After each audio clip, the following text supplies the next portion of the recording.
ingin orang menyukai Anda dalam hitungan 60 detik atau kurang. Beberapa tips ini akan membantu Anda untuk lebih bisa diterima dalam situasi yang Anda harapkan. Yang pertama, jalan tengah. Jika Anda menginginkan perhatian lebih atau ingin lebih diterima, pilihlah tempat duduk di tengah saat Anda dalam sebuah forum.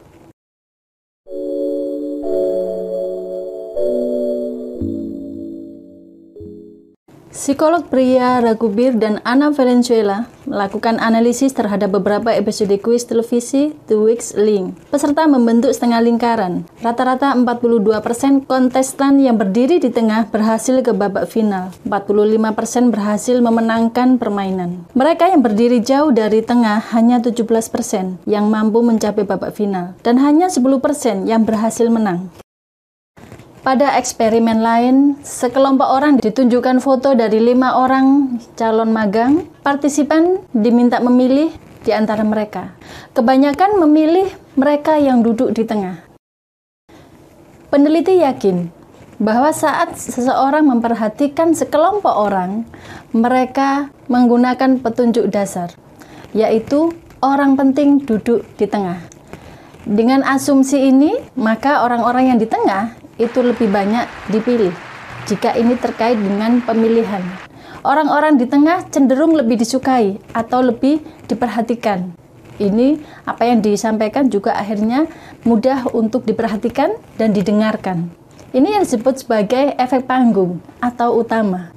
Anda bisa memperhatikan dalam setiap kesempatan orang-orang yang dianggap penting dalam forum tersebut tentu duduknya selalu di tengah. Duduknya dipilihkan tempat yang posisinya pasti di tengah. Sehingga saat Anda melakukan negosiasi atau Anda ingin melakukan persuasi, pilihlah tempat duduk di tengah. Yang kedua, kata sederhana.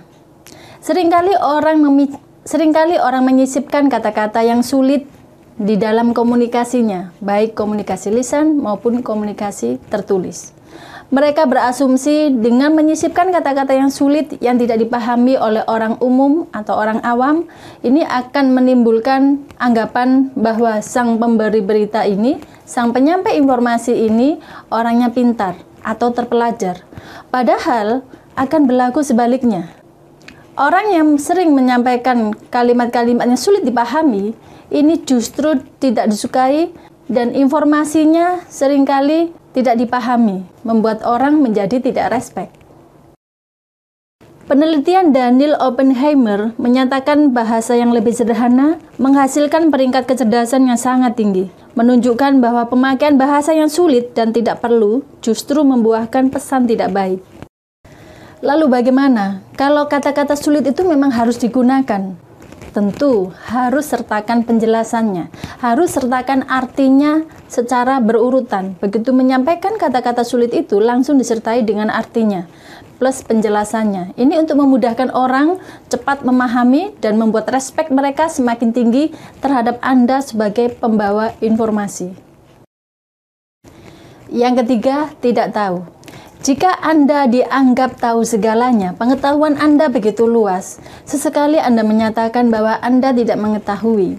Ini membuat orang lain lebih menyukai, apalagi dia diberikan kesempatan untuk menjelaskan kepada Anda. Jika dianggap Anda ini mampu mengerjakan segala sesuatu dengan sangat baik, kemudian suatu hari Anda menyatakan belum tahu caranya, ini juga membuat orang menjadi semakin respect. Namun, lakukan dengan tulus, bukan dibuat-buat, bukan berpura-pura tidak bisa. Itu akan membuat orang menjadi jengkel. Sekian sharing saya, selamat praktek. Komunikasi persuasi, 60 detik Anda disukai orang dengan